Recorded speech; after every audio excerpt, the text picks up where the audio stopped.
And we got Bill Burr in studio. Hello. And he's very excited because Bret Michaels is coming in about 20, 25 minutes.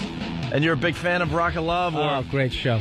Are you a fan because you think it's a great show or because it's kind of like I'm a train fan wreck? because of how they started off the show.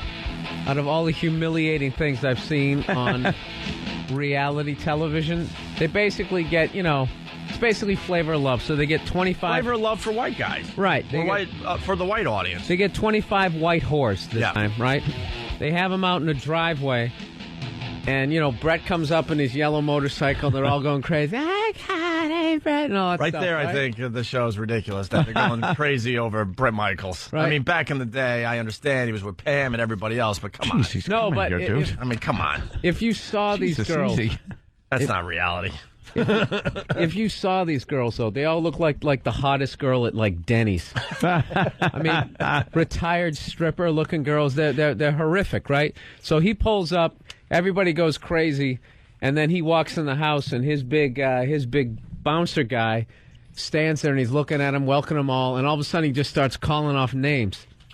Called off he picks one girl, then picks another girl. By the time he got to the third girl, I'm saying to my girlfriend, they're going to kick these girls out before they even get in the house. That's exactly what they picked 5 of them, and all the other whores are going like, "How are they not picking me?" Right?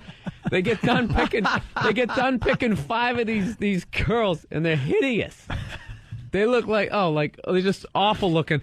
They tell the other girls to go in the house, and then they tell those 5 girls, basically, you're too ugly to even get into the house on a horrific reality show. Oh, that's great. That was awesome. Did they talk to him later? I'm very disappointed. Well, there was one girl who just, all of them, they all just I'm embarrassed.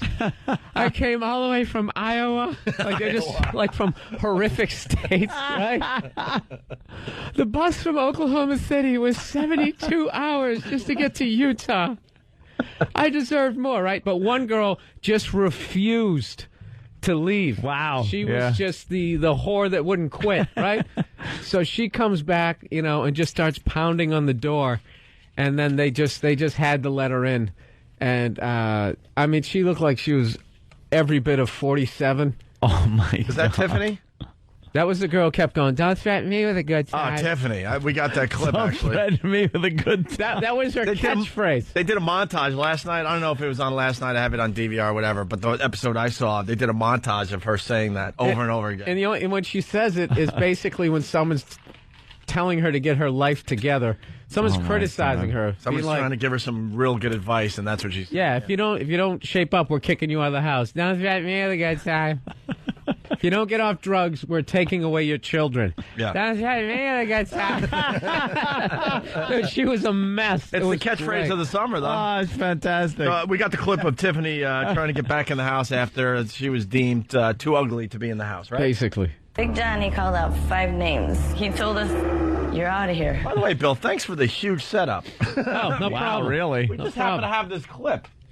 5 names. He told us, "You're out of here." I didn't come all the way from Chicago to be eliminated before I even walked in the door. My name is Tiffany. Hi, Tiffany. You caught me, and I was wondering why. Listen, it's nothing personal. It's a physical. job. If it was up to Bret, he wouldn't have dismissed me. No, Bret, if it was up to Bret, the entire city of L.A. would be here. But I'm a big fan of his. I had a hat made. I came here all the way from Chicago. There's literally nowhere for you to sleep. I'll sleep on the floor. Please. Please, I'm begging you.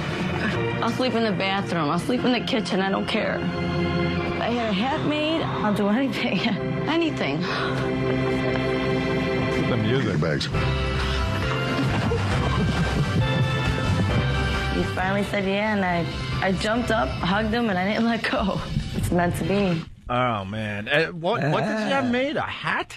Yeah. I can't hear. Tara Reid's older sister. Exactly. Yeah. Oh my God, I'll do anything. I'll sleep in the bathroom, I'll sleep in the kitchen, I'll sleep in You have to stop smoking crystal meth first. Don't threaten me with a good time. Don't threaten me with a good time. I'm telling you, man, if she did 4 more episodes, she could have sold 1 million of those T-shirts. It was just, it really was going to, like you said, it was going to be the catchphrase of the summer. Oh my God. Well, then she gets let back in the house, and this is what she does immediately. I'm Tiffany. I'm alcoholic. Tiffany, she got completely bombed. I was just sitting back watching, like, holy. Ain't no booty like Southside booty.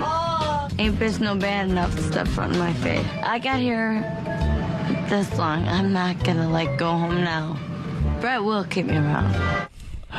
Just an old drunk broad. You know what? Is that what she this is? is what it's not doing justice. She's like one of those girls who's old, but she's kept herself in shape. Right. So from the neck down, she could be 32, but you look at her face, she's just she's a lizard. He's closer to 50. Yeah. Oh, it's awful. Oh, Jesus. Tammy Faye. Yesterday, you know what? It's a good show. I mean, yesterday I was watching. They had to do phone sex because if Bret Michaels is on the road. Did you see that episode Oh, it was yet? great. I'm telling you, it's a great show. You know, Bret's girl's got to help him out if he's on the road and she's back home. Sure. So they had all these girls dress in their hottest lingerie and lay on this heart-shaped type bed and do phone sex, and he's in another room. And they hooked up something. Did they hook it up to his? Yeah, they actually hooked something up to his unit. Yeah. To see if he would get aroused. Yeah. And if he was terrible at it, they would just flatline. And the best part was Bret would get halfway through. If they stunk, he just hung up on them. Dude, I'm telling you. And They got some great bits on this show. One girl great. just started just giving phone sex, and everyone else was horrified, whoa, man, this is just a fun little show we're trying to participate in. And she's like, I'll suck your beep. Her whole segment was beeped out. That was the weird beep thing. in my beep. It's all the until other you girls. All the other girls are watching. So it kind of made it awkward. But there were some girls that were just so bad at it. Yeah. They were just like, I just really want to spend time with you. Yeah. I just think you're interesting. And it's just like, lady, what is this supposed to do for this guy? This guy's a rock star. He's probably had an 18-on-1. 18-on-1. You know what I mean? Oh my God, Bret, let me tell you what I'll do. I will take your entire into my and until you all over my, and if you want to put it, feel free. I don't mind that. I've done it before. Bret, if me staying in the house takes you putting it, I will do that. I've never done that sober, but I'll probably do it for you. And I'll even wash because my is probably really filthy. But for you, I'll do anything. I'll let you go from to my, and that's really sick. That's disgusting. A lot of girls won't do that. A lot of girls wouldn't let you put We need a heart monitor. and then but I would let you do that. Right there, and I will until you, and then if you want to put it, I'll even do that. I don't care. Do you have a dog? If you have a dog and some peanut butter, I will the peanut butter on, and then I'll let the dog, and you can watch. I'll even let the dog me. All over on my. And the dog could, I don't even care. Even the dog could because I don't care. And that's really dirty. But for you, I'll do it. We got one more Tiffany clip worth playing. You like me? Love you. She's a sloppy mess. And it's pretty funny. Hey, that's not a nice word. Oh, yeah, it It's not a nice supposed to get word. offended. You can't go throwing words like that around. Hey, now, simmer down, simmer down. No, you simmer down. Simmer down. Faded. No. You told me We're just having a good time. Yeah, that needed a setup, obviously. Tiffany calls one of the two black girls in the house an effing C word. Yeah. Oh, yeah. She was dropping it. Dropping it like it was nothing. Why would they boot her? Yeah, right. Did they boot her yet? Oh yeah, they booed. Yeah, she was. That's where they're just so stupid. Why? You would like the black. You keep her as long as you possibly can. They did it with Sanjaya. Loose cannon. You keep these people. It makes it interesting. It would have been good because the black girl on the show is hilarious. She wore like There's a clip on CW11. Oh, there it is. Of a clip of the show. Yeah, well, I think he's on CW11 right now, and then he's heading over here.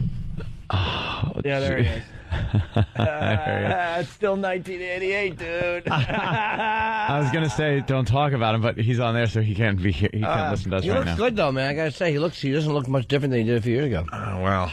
I mean, they showed him in, like, pajamas without all that stuff, like the headband. Oh, that was bad. Oh, my God. He looked like a circus clown out of his makeup. Oh. It was bad, dude. He's had some stuff done on Wow, there's chicks, like, pushing each other and stuff. That black girl's hilarious.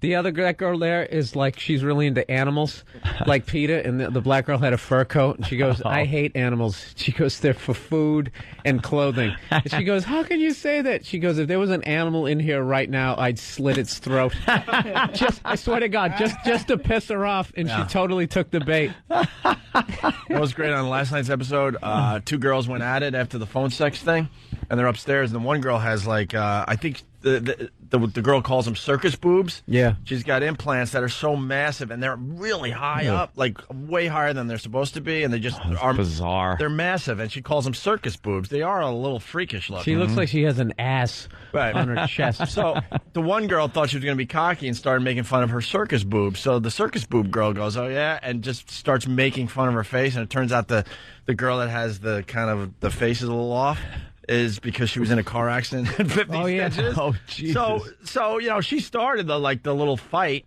and then Circus Boob goes, well, look at your awful face. And she's like, but that was from a car accident.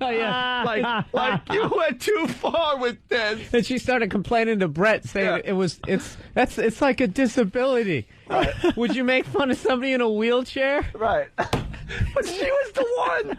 You know how it goes. If you're gonna fight, you're gonna break out all the weapons. That's not fair. I was in a car wreck. Yeah, if your face went through a windshield, you probably shouldn't start snapping on somebody. Yeah, you shouldn't be talking about someone's circus boobs. They just showed a motorcycle accident, a little motocross, a little crash one of the girls took. Face planted. Pretty good. So they just put these whores in interesting little contests and competitions. Dude, they're all whores. They're all trying to act like they're not whores, but they have a stripper pole in there, and then the second they got drunk, all of them were doing those you need whore abs stripper moves on the pole. You know, you got like your legs straight out. It's like the only people who can do that are strippers. Yeah, I didn't want to like the show, but I like it. Yeah, that VH1 knows what they're doing with this celeb reality crap. I was telling Jim last night at the cellar, like we were talking about, how, the reality TV and game shows. There has never been a better time in Hollywood to be a has-been than it is right now. You're right. You have a better shot at getting a TV show than anyone else. Somebody brand new, yeah. Scott Baio, I just want to punch him in the face. Have you seen that show? The two Corys. The two Corys. They were in here yesterday. Two Corys, yeah. But my thing is, what is the cutoff line where even like you're too old? I think it's like 75. I would say like Tony Dow isn't getting a reality show. He was the older brother on Leave It to Beaver. But then, when you get to that old, then you have to herd the has-beens. You got to put them all. You got to put them all in a house. In the surreal house, yeah. Yeah. After like the My Three Sons guys, the My Three Sons sons. You could get one of them. Yeah. And he just sit there crying how there was no residuals. Anyone from Gilligan's Island? Do you think? It'd have to be one of the women. Yeah, Mary Ann or Ginger. Ginger, yeah. Yeah, they could probably do it. Yeah. Hey, all right, we're back with the Opie and Anthony show on XM Satellite Radio. Yeah, we're on the XM. We got Bill Burr in studio. He came in because he's a big fan of Rock of Love, right? With Bret Michaels. I was actually, I was talking to Danny on the internet, emailing him. Like a future guy. Oh, yeah, no, we had little video cameras. He was taking his hat off. What year is this? The year 3000? Wow. You guys are amazing. There he is. I was just saying I was watching the show, man. What's up, man? Hey, Bret Michaels. Hey, it's Bret. How you doing, man? Good. What's up, Bret? How are you, man? All right. Let me get over here and just say hello. What's up, man? How are you, man? Bill Burr. Bill, how you doing? Hey, Bret, I got to tell you, when I saw like the promos for Rock of Love, I'm like, I don't know. And then I saw it, I'm completely hooked. Are you hooked? Yeah. When I saw the promo, I was like, I don't know. Right. I was thinking the same thing. Because, you know... DVDs or no, does it matter? You guys don't care. No, you don't need to have... No, don't worry about it. No, because I was thinking Flavor of Love. Right, and I'm like, how do you do the Flavor of Love show again? Right, you know, because that was huge for everybody. And it's kind of sort of like a white version of that, but... You're doing your own thing with this show. Yeah, I think the show, it's a weird thing because I've never, in all my years of partying and bizarre things and being on the road, I've never done anything this weird. Because when they say they're filming you 24/7, you're thinking, well, I get up in the morning, I'm diabetic, right? I just had a moment coming over here. I'm having a low blood sugar. I'm like, I need to fix this in the traffic because of the big burst. The crater in the street. Asbestos is flying.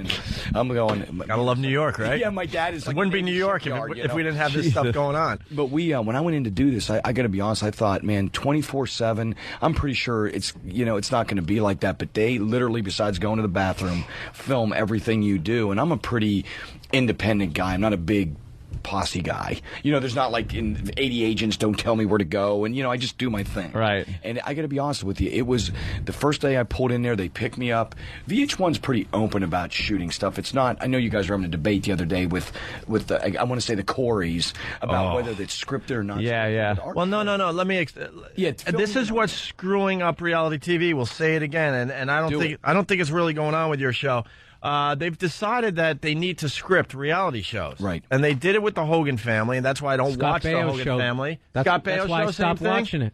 Because you could tell. And then the two Corys, I wanted to like the show, and I told them, and we said it on the air, they're scripting actual shows instead of, because they don't want to invest the time of having the cameras, like you just said, 24 hours a day for a long period of time so you can finally capture the good stuff. So they're trying to get the good stuff by writing material for these guys. It's wrecking reality shows. And here's what, and let me go into this completely. When they first asked me to do this, I said to them, guys, first of all, I was being funny. I go, my acting skills are limited. So scripting me to be like, you are beautiful. Now let's argue at the jacuzzi. Yeah. The jacuzzi argument's so phony because you're watching, let's call it straight. You're watching The Bachelor. These girls don't know this guy, and I don't care what anyone says, but you go into reality TV, you cannot tell me that they fell in love the first fucking night. Exactly. I mean, they all love this guy. No one's met him, and now they're punching each other in the face at the jacuzzi. I'm like, man, I've been trying to rock start for 20 years. I use the term trying, ups and downs, right? And I go, they don't fight that. They don't cat fight every single second that we're. So what happened with VH1 in this show is I went in and I said, guys, can I just do this? Because originally they only bought 6 episodes. That's all they were doing with me because they wasn't sure how the white guy was going to fly after Flavor of Love. I knew what they were saying. I said, I'll tell you what. As long as you don't script it and you let me come in, let me ride my Harley in. I don't want to shoot this at my ranch. Let's tell them this isn't my house. It's not my house. Anyone that saw Cribs knows I don't live in this house. Right. Yeah. You know what I mean? And that wasn't... Is that an actual house? Is it a set? Here's what it is. It's a guy. It was a porn director. Not a porn star, but a porn director from the 60s. It's the most god-awful, ugly house I've ever been in. We walked in, it stinks of pool, like bad chlorine. In the jacuzzi, I went to step in the jacuzzi. I'm like, uh-oh, we're going to have a bad argument. This jacuzzi, it's going to be fake. Everyone's going to hate it. We never got to the jacuzzi except the fall in it. Yeah. I walked in, the jacuzzi's about 11 feet deep. Like, if you go to go under, you're like, and you're under, you're like down at the bottom swimming. It's like a bad movie. And it's horribly designed, that house, but great house to party in and do reality. Anyway, going back to your, talking about reality, I watch all these shows and they're so scripted, and I know the world knows it. With this, they just busted loose. I mean, how many girls go out, ride dirt bikes, get hurt, play lingerie mud football, which never ended up in lingerie. They just had shorts and full contact. The girl breaks her ankle.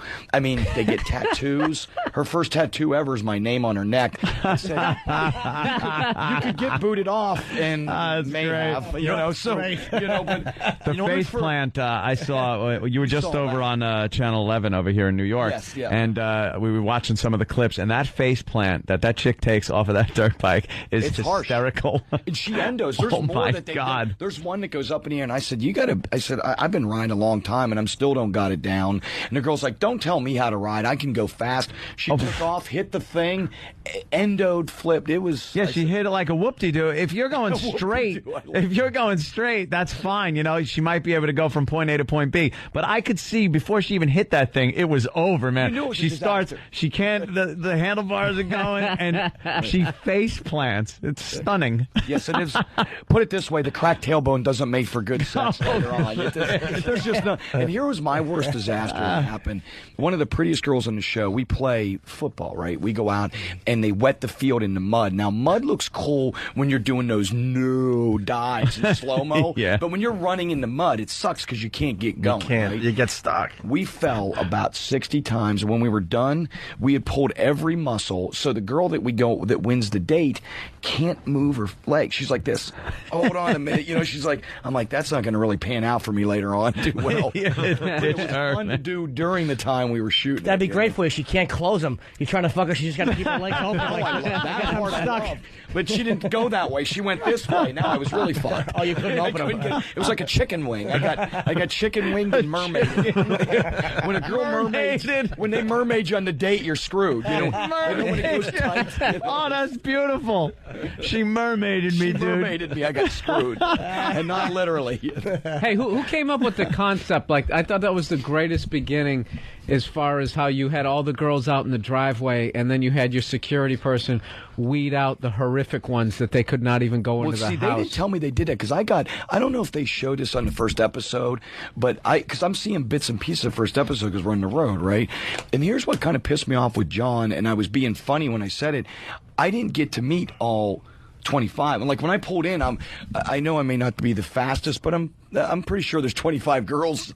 You know, I pulled in, I'm like, okay, they all look decent to me. They all look like we're gonna have a good time. I get into the house and I'm looking around and I was shooting pictures and I'm like, okay, 19, 20, maybe 21. I'm like, there's not 25 girls, so I figured a couple of them are out by the pool or doing something. Oh, I thought you were giving the ages, because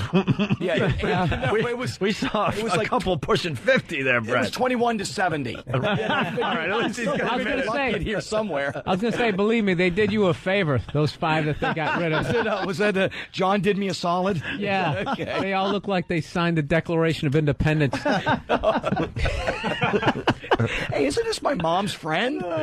Exactly. Oh, there are a few that were up there, Bret. A couple of wrecks. Did he? John did me a solid. That's what you're Big saying. time. Okay, Big good. time. What we like about the show, Bill Burr brought it up.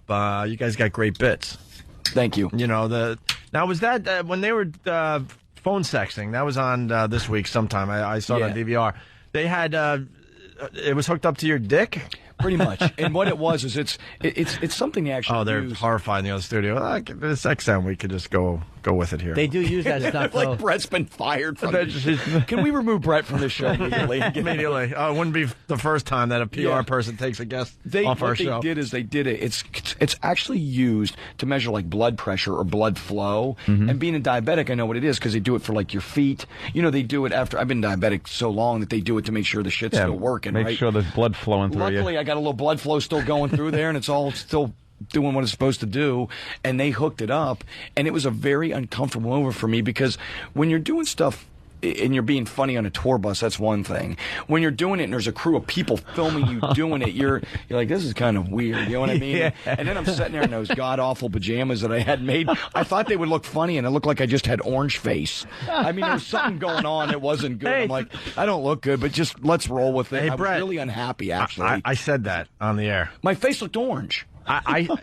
Can I say what I said? You looked kind of ridiculous in your pajamas. You I look look like stupid. You look like a circus clown without the makeup on. I thought I was going to look rock star. There was something going on there. Like, wow. Can we be funny for a minute here? Let's go. You know, when you're thinking in your brain, this is the story of my life, right? My book should be called In Spite of Myself. Because in my brain, I thought these flame-looking pajamas can't go bad. Right. On camera, I look like an idiot. And I was the first to admit it. All right, good. See, when I was walked like, out, whoa. When I walked out, I looked looked uncomfortable. You had no confidence. I was like, listen, they're going to hook this thing in my dick, and I look like town clown, okay? So I thought at this point, 5 of the girls may eliminate themselves. There's a weird color to your face. I don't know if it was coming off the orange flamed pajamas. It's called orange. I had an orange face. Yeah, okay. Remember the bad suntan cream we give you? It looked like I had mist behind the ears, and it was a bad scene going on. I'm so glad you admitted that. You're all right, bro. You're all right. Because we all noticed that. Like, we all have to know when we got to say, I lost this battle. So they got you hooked up, and then the girls had to talk dirty to you. And some of the girls, like, they were awful. Were hacks, and then some just went at it, like, I want to suck your dick. I want to blah blah blah. Yeah, Rodeo. She was. Was good. it Rodeo? I don't know the names yet. I'm still getting to know. Yeah, some of them I knew their voices, and the one girl goes, she was talking, and she was really hammered. She goes, "Don't threaten me with a good time," and I was like, I love Tiffany, but I was like. I was like, okay, that's not going. And then a couple of them are really sexy, like the English bit, and there was some good stuff. And it feels weird when they're filming you and you're kind of getting excited, and I'm like, what am I going to do about this? I can't jerk off here. I'm not going to, like, nothing is going to come from this right now. You know? That would have been a great episode if you just jerked off and chased the crew. Look, you see the orange pajamas just moving around and the leg going out. Oh, we were laughing about that before. Don't threaten me with a good time. Don't threaten me with a good time. I'm not. I just cut you loose. There's no real good time happening. And she's off the show. Why? You guys should have kept her around for a few more weeks. But here's the reality of reality, right? And when they, with this show, they let me do what I wanted. Like, all the things were my ideas. I take full responsibility for the goodness and the stupidity in my pajamas, because they were telling me those don't look really good. I'm like, no, I look killer. Dude, they're rocking. Look at me. I'm great. Come on. I look killer. And then it didn't really pan out so good. I think the boys are going to be making fun of you for a while on that one. You know what? I haven't lived that one down yet. Good. And you shouldn't. You got it bad sometimes. Just think of my day in my pajamas, all right? Oh, we do just the dumbest thing around here. Forget it. It lasts like weeks. You're never going to live it We'll down. just make That's fun the of whole the person. point of having friends, right? Yeah. All right, good.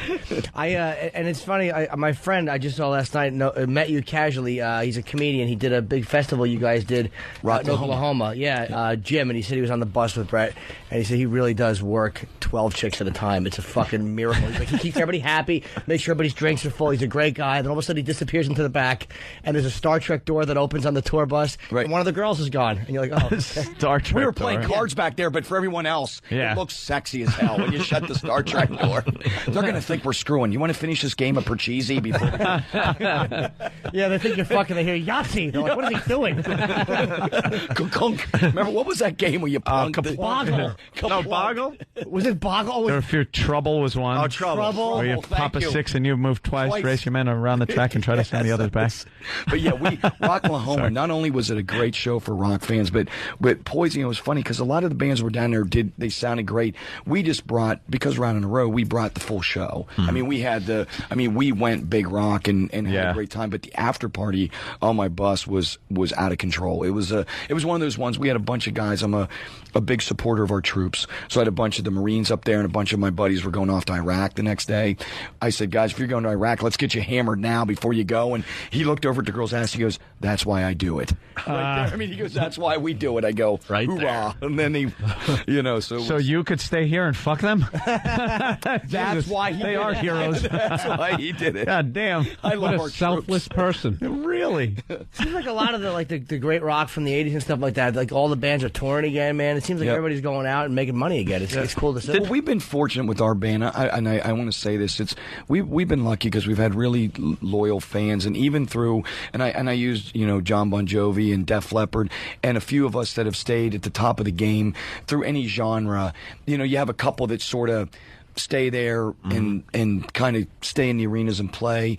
And fortunately, I just want to say this for all the bands that came out in the the 80s, late 80s, early 90s. The really good. As much as we took a beating, and we can openly say critically and all around, all of us were players. Like, all of us could, you went in and listened to a band, whether they stayed huge or not. A lot of these guys were really great musicians. Aside from the hair band thing and all that stuff, they were good players. And then when Poison was out, I saw where the future was going, and we took Alice in Chains out in a row with us. Their first arena shows were with Poison, and Jerry's still a buddy of mine. But music's always evolving, and I don't think it was ever meant to stop in 1988. Like I never said, this is where music's going to stop. It's the greatest era ever. You know, I was just like, you guys all made the best of it. I'll tell you that, because there's been no era in rock that was full of such excess and such people that wanted to be rock stars. When you watched these bands, all you thought was, I want to be a fucking rock star. Look at what these guys are doing. It was nothing. The videos were all this backstage chicks drinking. It was just, it looked like a good goddamn time. Yeah, it looked awful, man. Like, what a horrible thing that was happening. God forbid, I can't believe we're having a good time at this backstage festivity. Yeah, it just always looked like, Jesus Christ, that's what everybody wants to be. Girls going to the shows in their lingerie. Yeah. They just, and then as time goes by, well, now time went by, you hit the 90s, a lot of the grunge stuff, and some of the bands still tried to tour in these places, and it just didn't work. I remember once, and I'll never forget it, seeing, I think it was Warrant in the 90s, and at one point the drummer threw his sticks out, and I heard him go, blink, ding, clink, clink, clink on the floor, and it was like, wow, that's gotta hurt, man. Well, you know what it is too. I love this conversation because it for me, and especially for me, it hits home in this way. I think you got to go back and look at those bands. Everyone was having a great time, you know. And this is no diss to Warrant or Winger or any of those bands, because they all still out there. Here's where you got to give them credit. They're still out there playing through thick and thin. A lot of bands that happened in the 90s, the minute there wasn't success, they're like, fuck this, I don't want to play no more. I mean, the minute because a lot of those bands also, and I don't mean this in a bad way, you take Cobain, some of those bands were, that era of music was really depressing, but some of those guys were, and obviously by his death, his suicide, were really depressed. They weren't faking that depression. The depression was deep, and it's a shame because he had great music. But here's the thing, a lot of that era completely died too.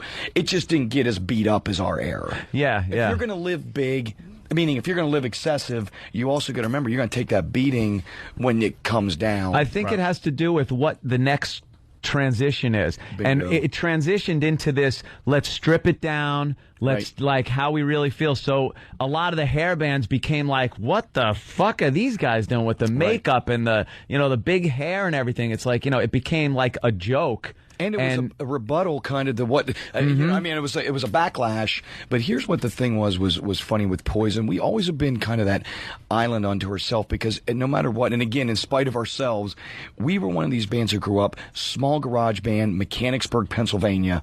I mean, and we knew that it's always evolving. And the one thing we did when the whole music changed, right, or what was happening then, changed a bit.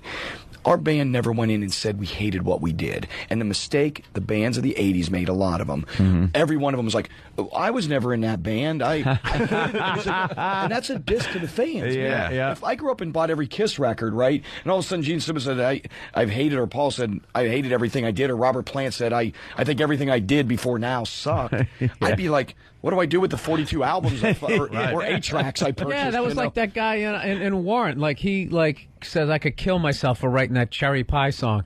And just like flipping out about it. Like he was like borderline suicidal. Well, why? Here's the thing that's funny. They never said that shit though when it was happening. Right, exactly. What I'm saying is, as soon as it turned a little, everyone's like, that isn't me. And I'm like, listen, we did Native Tongue. It was a successful record for us.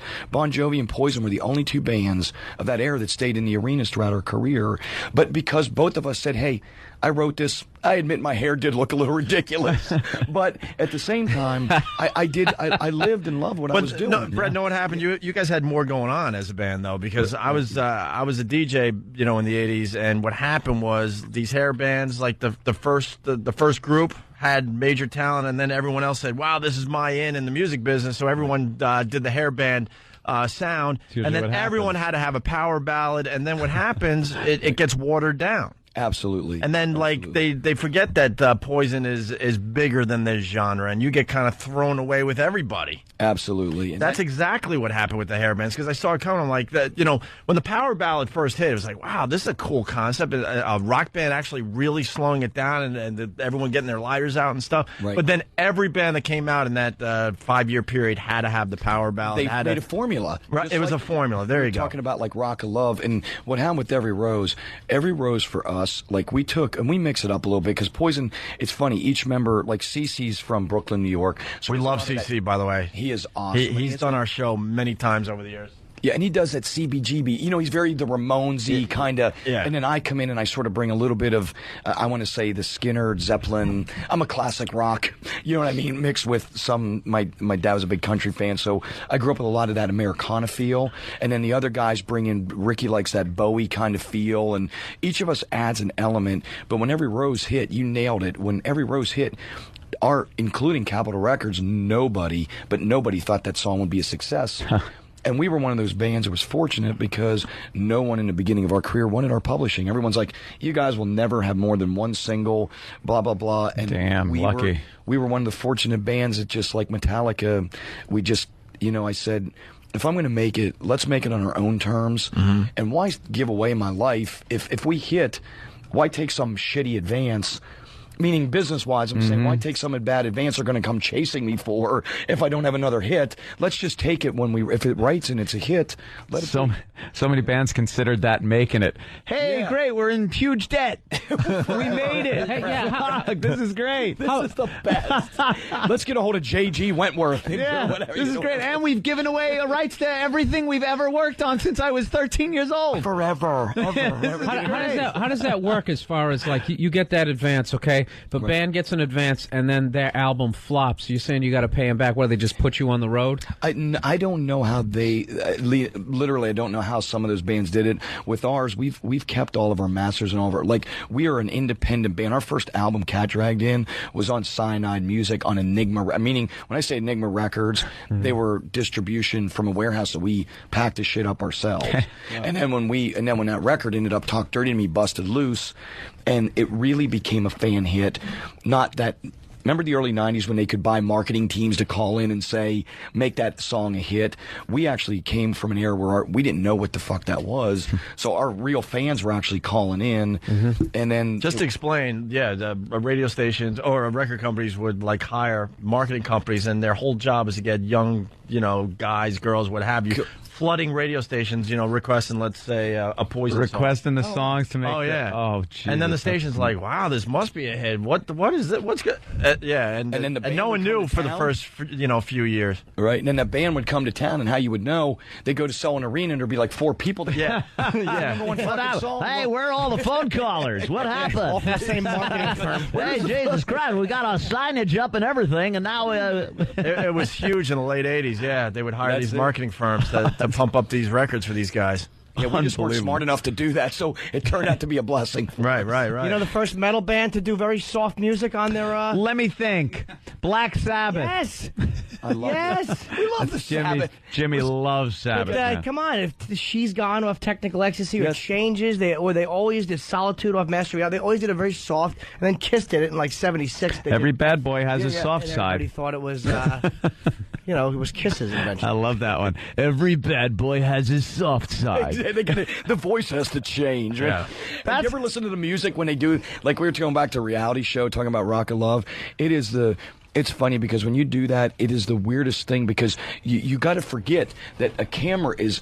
Like, so I want to talk to the camera. I'm like, man, dude, how's your face? Is your daughter? I was like, don't talk. I'm not here. I'm like, yeah, and it's weird for me because I'm not used to, you know what I'm saying? I'm used to like, hey, man, just cool? talking to people. Yeah. That must be odd when you watch after it's been done and it's on TV, because the music is pretty funny. Yes. There's this dramatic tone to, there's what amounts to, I'm sorry, some whore trying to, like, make her way in life. Yeah, but that's good. No, that's great. Everyone needs a chance. For Bret, Exactly. I mean, believe me, it's fantastic. It's great for Bret. It's fantastic. Share the wealth a little bit. There's this dramatic music playing like she's the first lady in danger or something. Yeah.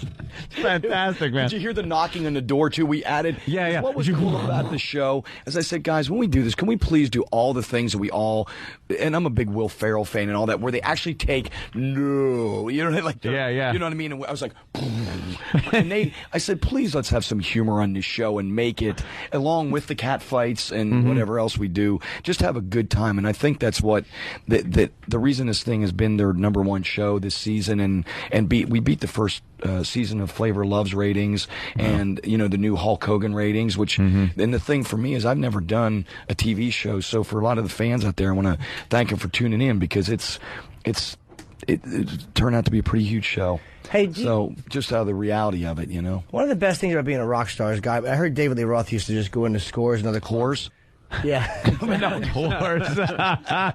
Do you, like, to me, like, you always, for the rest of your life, have a guarantee of fucking banging chicks, because all you gotta do is go into a strip club, something is gonna play, and you're gonna fuck one of the girls. I mean, is there any... How great is that? Especially if you slip the DJ a couple bucks. Yeah, right. Well, I just happen to be sitting back here at this table, and my song. Yeah. How did my song get on? Is that me? Yeah, and the girl. You guys. I love this song. And she's ripping her clothes off. What you have to do is scan through the club, because a couple of them are like, oh, I hate this song. That's so blah. And you're like, no, yes. You see the guys that light up, and you go, that shall be the one I'll spend my 20s on. I love how he's pulling back the curtain. Yeah. That's it, huh? Never mind the wizard. Never mind. Let's say hi to Dave in Wisconsin. Dave, what's up? Hold on, Brett won't be able to hear. I just put it up to your ear. You don't have to put them on. Hold on, Dave. Hold on. You don't have to put them on. Just put it up to your ear. Dave, what's up? Hey, what's going on? This is Evan calling from Fond du Lac, Wisconsin. Just saw you guys just saw Poison Saturday night at the Fond du Lac Fair. Which was an awesome... Yeah, go ahead. Yeah, dude, it was just a great show. You guys blew up something with the power generator right in the beginning there, and got her back on.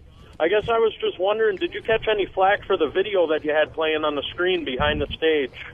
No, nothing at all. They had, you know what's funny? We came out on the stage, and when we were in Fond du Lac, he's talking outside of Green Bay, Wisconsin, we did a big rock festival there, and we went on stage, and we blew out, because a lot of the fairs and festivals don't carry a lot of power. We blew all the shit out. You know what I mean? So we stopped the show. I mean, I'm coming up on this big elevator thing I'm like, I'm the greatest. And then it stopped like halfway up, and I had to like crawl up. You had a Spinal Tap moment. No, my life is Spinal Tap moments, right?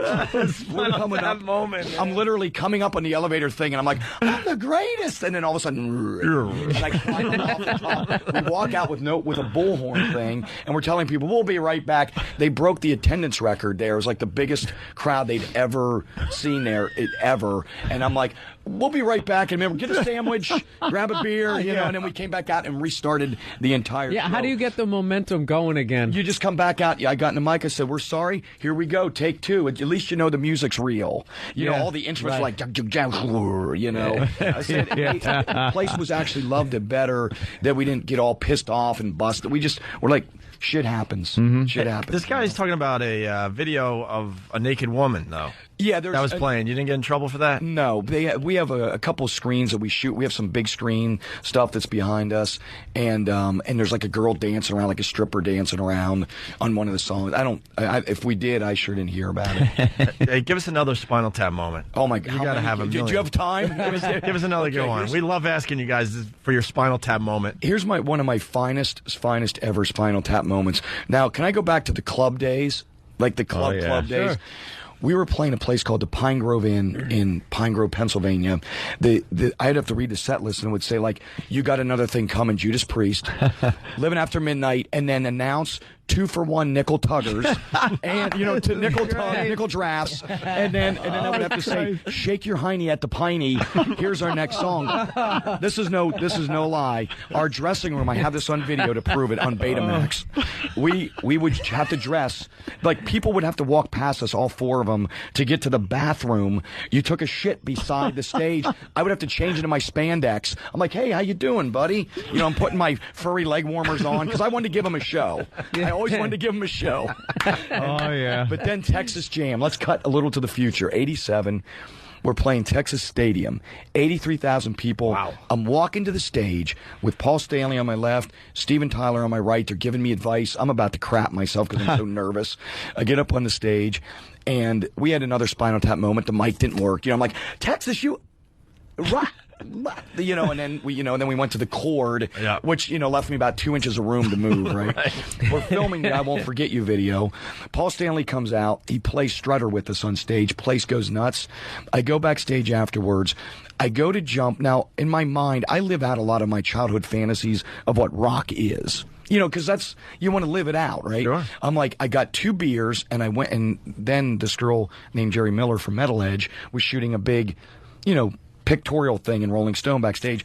I dive into the fountain, which looks mighty deep. It's a facade. The fountain's about 2 inches deep. I'm like, I'm not great. One of those. I threw the rock horns, dove in and landed, and I busted my fucking tailbone. And the rest of the day, I'm like walking around with, bad hair, leg warmers, and spandex soaked, and it was a good time, but we went. Here was my best lesson. Can I get serious now? Yeah. Hold on, I'm going to get serious. I won't put you to sleep, though.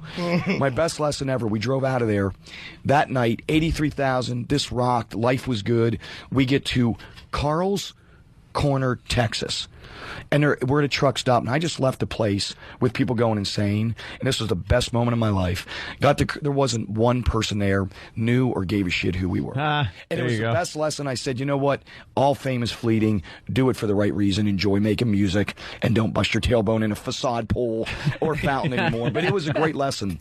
Good lesson learned. What advice does Steven Tyler give you before you go out in front of 80,000 people? Make sure your mic works, dude. Oh, it does. I'm sure of that. They've had people check it. Saying, I was going down. He goes, don't be nervous. Go up there, man. You guys are going to be great. And then a year later, we toured with them and did all the soccer stadiums in Europe. And he was the coolest. When you meet somebody. People. Can we bring up a topic that's really on my mind now? All right. Did you ever go and meet somebody, and I'm not going to throw anyone under the bus yet. And they just suck, dude. Can I tell you my biggest fear in life? I vowed, and I won't say who this was because it was one of my greatest idols ever, and it wasn't Robert Plant or Tyler because they were cool.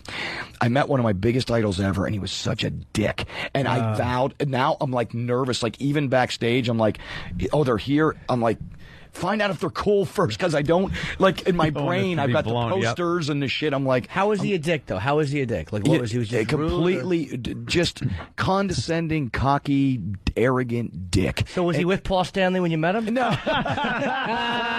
It wasn't Gene. Believe it or not, you guys are going to laugh. Hey, we were kind of disappointed with Gene from time to time on our show. I know you have been, and I've listened. Believe me, I'm a listener. So you listen to our show? We've had great times with Gene's, and we've had awful times. Good times with Gene. But I love Gene now. I had a big run-in with him, and I trashed him on the air, and a fan actually... That had nothing to do with it, though. Well, no, this was after, and I trashed him, and I was he was hosting an event that I was a judge on in front of 3,000 people, and this little maniac fan came up and confronted Gene for not taking a photo with me, so he hugged me in front of 3,000 people. Really homoerotic, but I mean, it did kind of bring it all home and make it okay. No, but here's the thing. What you're saying is weird, and let me talk about Gene for 1 minute. Gene, to me, in my career, I've been lucky because he's always been... Poison has always said... We never tried to hide the fact I'm a Kiss fan. Like, I was never like, oh, I've never heard of them before. We just happen to have a couple songs that, are fun like theirs, So we just address who and what we like, right? And he's always been cool, and he was great. You're going to laugh. He's a good magician. Like he can actually do all these tricks, and I had my daughters out on the road. I have 2 daughters, and I had them out on the road, and he's doing all these coin tricks. I'm like, this is a surreal moment. I'm backstage with Gene, figuring there's going to be this, drugs and joints, and all of a sudden he's doing like magic tricks, and he was really good at it. I mean, it was doing funny. I got your nose in the back of a tour bus. He's you're thinking there's sex, drugs. We're back there figuring out old card tricks. Yeah. No, but he was he doesn't drink or do drugs.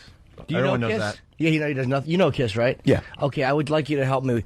I have to meet Ace Frehley. More than I have to meet anybody. I have to meet Ace Frehley. I think I can help you do We had him on the show. Not when I was here. He's the only guy in Kiss I've had in my life, Long Island. Right. I never met Ace Frehley, and I hear he's just a fucking problem wherever he goes. Yeah, but you know what? What's great about Ace is every time I've ever been around him, and especially in his drinking days, he's sort of surreal because it's like... he's cool. I mean, every time I've been around, he's like cool, stumbly, and then he's kind of neurotic and stumble. But he is what he is. Do you know what I mean? I hope I'm saying. I got the right. bit, Jimmy. What? How much you're willing to pay? We'll put the word out. Bring us Ace Frehley, and we pay the listener. Okay, I'll pay whatever you ask. Exactly. I'm thinking it could be a good little bit, though. Someone will. All right, bring us Ace Frehley. Bring us Ace Frehley, and we'll take care of you. We'll figure it out. I'm serious. He's the only Can guy I get in on that? I haven't met. Can I no, get in? because you know what to ask for. You'll ask for a lot of cash. I don't fuck with arena money, guys. I'm going to need a non-recoupable deal. How long were you guys like fucking around in the clubs? In the day? Yeah. We started out probably, put it this way, my dad drove me to most of my early gigs. So I was about 15 when I played rhythm guitar in a band, and then quickly realized that the singer got all the ass. So I quickly bought the PA system. I got a job. That's how Bob's everybody gets in the band. The singer buys the PA. This and is then the way they you get do in. gear. This is the funniest story ever. The way bands are invented in Pennsylvania, it had nothing to do with your skill level. It had to do with what equipment. Of course. If you bought a bass, that's what you, meaning if you sucked at it, but you owned a bass rig, you were the bass player. Meaning it was the drummer, there'd be like 4 drummers show up, and whoever the singer was, because the PA was the most expensive. Yeah. So I went out and got a job, and I said, I got to be the singer because I'm not getting any action back here as the rhythm guitar player. So it's... I remember stealing people's like floodlights from their driveways for the light show and stuff, and you're just there at home drinking some beer, soldering stuff together for your light show. If you gave me a soldering iron and some old spotlights, I could build you one right here. I know how to do it. That's it, man. Hey, when that whole '80s thing was starting, you guys like survived as far as like when the whole like L.A. glam scene and everything died. What were the rest of the bands doing? Like some of the bands like not handle it so well. I mean, there must have been like when like stand up goes through a dip where. I used to talk to like 80s comedians, and they would talk about how, you know, there was a club on every corner, and then all of a sudden it just died. Oh, yeah, you must know some people that just didn't make the cut. Yeah, you know what happens, I think, to a lot of them, like I said before, they got bitter for all the wrong reasons, because you can't... You know how that saying is don't hate the player, hate the game? Yeah. It's the game you're in. I don't think any genre was meant, like I never went in there and said that music is going to end, this will be this for the rest of our lives. Right. We went in there just enjoying every day doing what we're doing. You just ride it out. And when things changed, I think what happened is some of them embraced it, Bon Jovi, Def Leppard, ourselves, where we were just, I don't want to fool anybody, I just play hard rock music. Right. Like I'm not going to trick anybody. I think a lot of the bands got real bitter about what happened was, and I'm not kidding you, we got a phone call, and I won't say from what network, telling us they were no longer, the year before we had the #1 video, like #1 all time, beating out Faith No More. All of a sudden, we handed them a video. They're like, we're really not playing your style of music anymore. That was Video Network from the 80s. Early 90s. Wow. I don't want to mention any names. Wow. But I'm just saying, when they told us that, this was the phone call we got. We're not playing this anymore. When I say they turned their back, they didn't turn their back. They turned their back. Fuck Nickelodeon. Yes, that's exactly what I said. That's the last time I'll go down to Nickelodeon and do my dog and pony show for them. Wow, man, that's something. It was that's that quick, be though, like, huh? Yeah, it was pretty quick, and we knew it, but we just went on with Native Tongue and ended up having a very successful record. And I think we've been fortunate. Again, I want to throw out to the fans.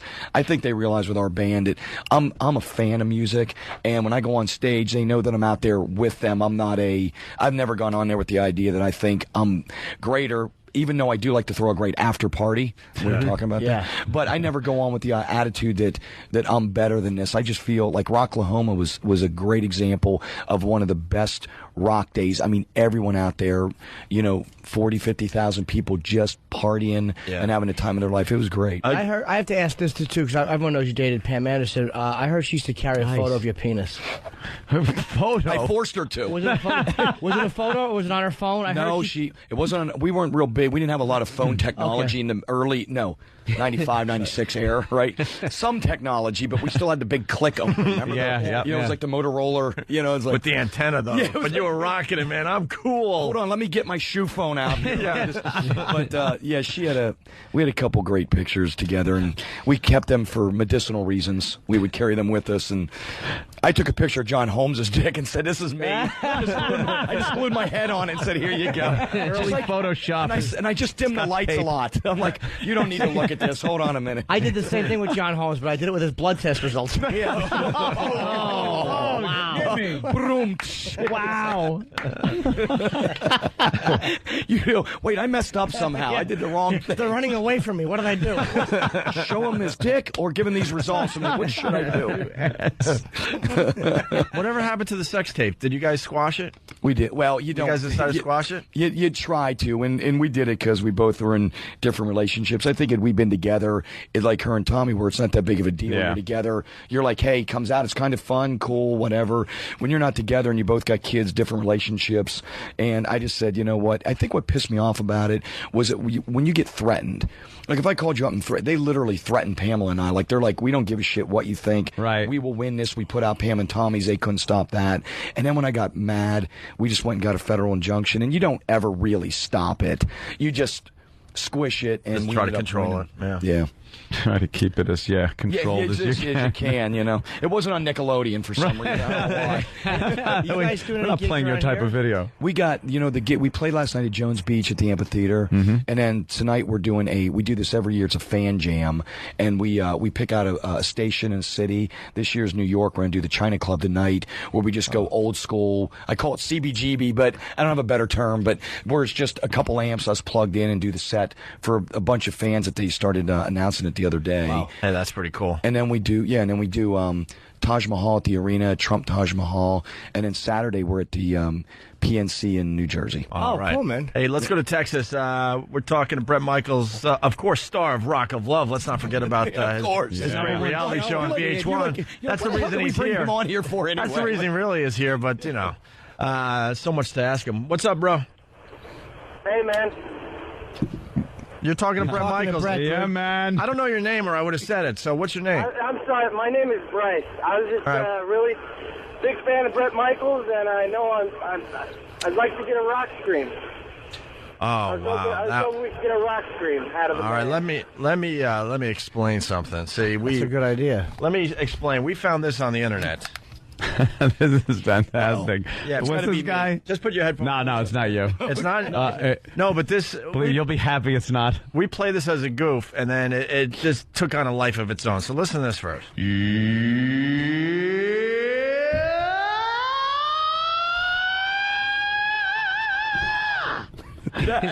Who is that guy? It's Jim Gillette.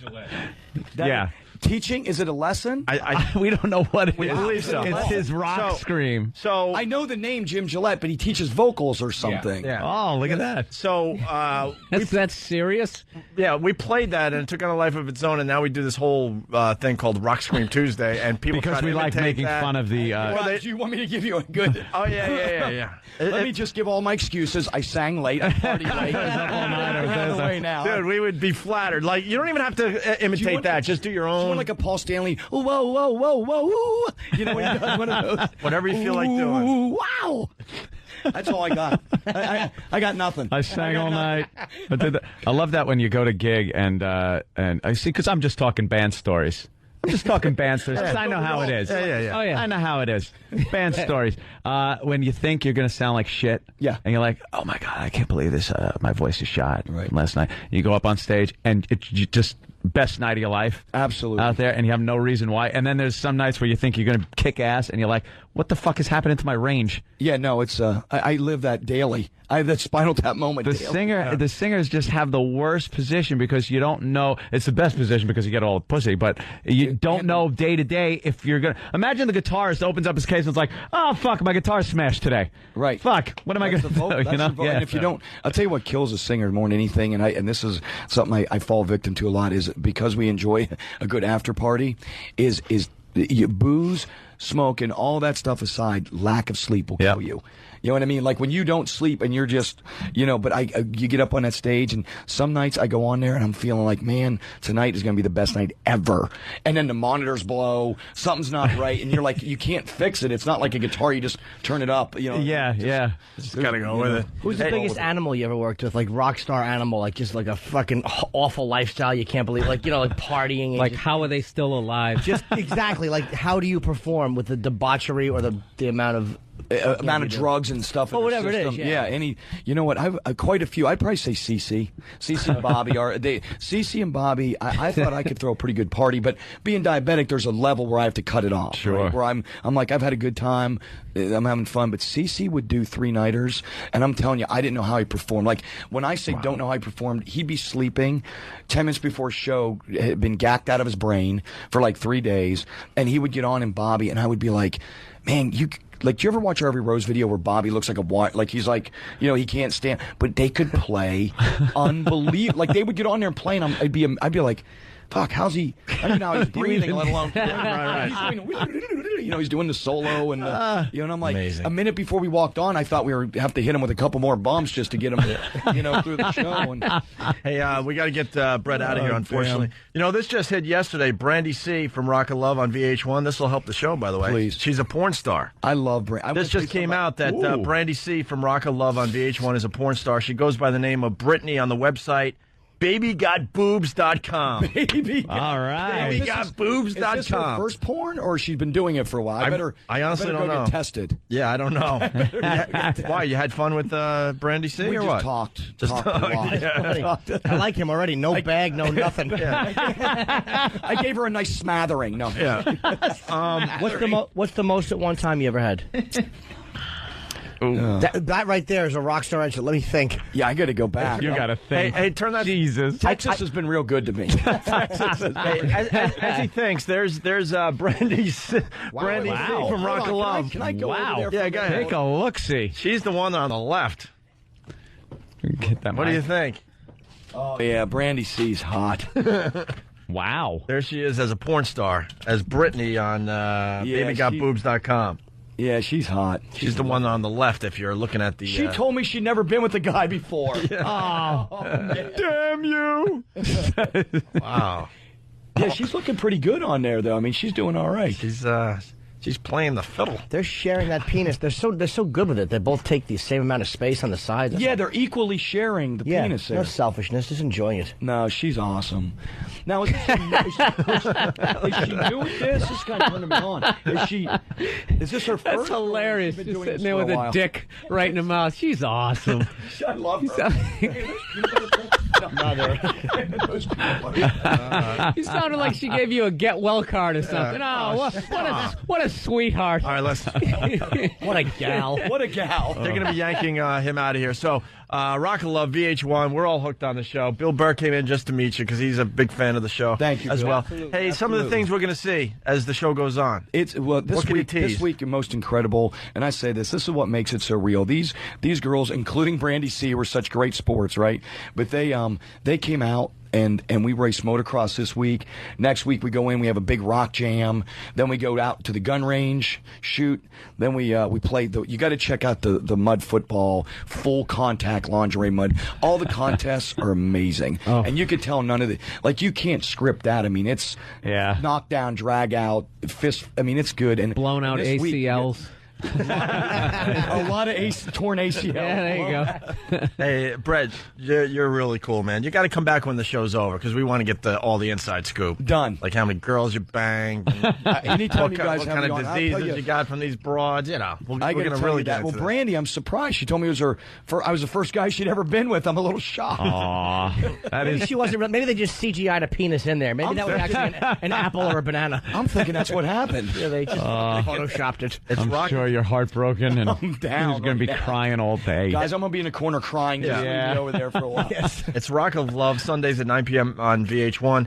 And also, Poison has a new CD out called Poisoned or something like that? Brand new CD, again, on Capital EMI, just called Poisoned, and a bunch of songs. We just went back and did a bunch of cover songs because we were going to do an all-original record, but me and Bobby got in a huge fist fight at Atlanta on stage at the arena, and we decided to buddy up again. He gave me stitches in my knees. You had a fist fight with a bandmate on stage? Yeah, it's on all over. Apparently, because it was at the end of the night. We walked out. We had a discrepancy over the songs we were doing. He said a few things to me. I said, "You talking to me?" Next thing I know, I had my microphone. He knocked it over. I threw it at his head by accident. Oh, shit. I missed. which sucks because I'm a good thrower. I actually can throw decent, right? I miss his head. He ducks. He takes his Warlock bass, which is the pointiest, sharpest bass ever made, and he starts to do a Peter Townsend around his head with it. And I go, he's not going to throw that thing at me. That will kill me. And he chucked it right at me, man. I went Kung Fu, Karate Kid. It bounced off the stage and got my knee about 8 stitches. And next day we were best friends laughing about it. And it's on YouTube? It's on YouTube somewhere. I'll check that. Wow. Yeah, there's something like it's awful. It's like, you could tell it's like phone a bunch camera. of phones and what was the argument over the songs? We were deciding what songs to put in or not put in the set and what we wanted to end the night with, whether, Talk Dirty to Me, nothing but a good time. It doesn't have to be a real subject. They're rock guys. They'll argue over anything. That's what's fun about it, because I know if I ask that question, it'll be something so stupid. It'll be something ridiculous. That started this fight. It's the only way we know how to fight. It can't be something intelligent. Come serious. They were arguing over whose penis that was in the video. That was mine. Damn her. She looks hot in that. She's lovely. She looks hot in that shot right there. All right, we're... all right, I'm out. Thank you guys for having me. Bret Michaels, man. Come back, please. And he's a fan of the show. How cool is that? Rock of Love, Sundays at 9 p.m. on VH1. It's Bret Michaels, BretMichaels.com, everyone. Oh, it's great. Thanks, Bret. Pleasure. We'll go to break and continue. It's Opie and Anthony. Definitely want a picture and absolutely. my